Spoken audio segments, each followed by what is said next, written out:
નમસ્કાર ખેડૂત મિત્રો, હું તુષાર પ્રજાપતિ। આ વિડીયોના માધ્યમથી હું તમને એક પદ્ધતિ છે જે જમીનની અંદર જૈવિક નિયંત્રણ માટે ટ્રીટમેન્ટ આપણે આપતા હોઈએ છીએ, જેમાં જમીનમાં જમીનજન્ય રોગ જેવી કે સફેદ ફૂગ, કાળી ફૂગ અને જમીનની અંદર આવતી જીવાત કે જે ડોળ, ઉધઈનો કંટ્રોલ કરવા માટે જૈવિક નિયંત્રણ આપણે કરતા હોઈએ છીએ। તો એના માટે ટ્રાઇકોડર્મા, સુડોમોનાસ, મેટારિઝિયમ નામની જે ફંગસ આવે છે એનો ઉપયોગ કરતા હોઈએ છીએ।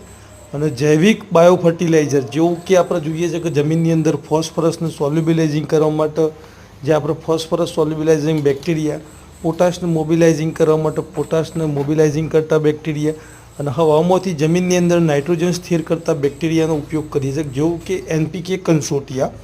અને આ બધું છાણિયું ખાતર અથવા માટી જોડે મિક્સ કરીને આપણે ખેતરની અંદર ઊંઘતા હોઈએ છીએ, બ્રોડકાસ્ટિંગ આ રીતે આમાં બ્રોડકાસ્ટિંગ કરી શકીએ છીએ।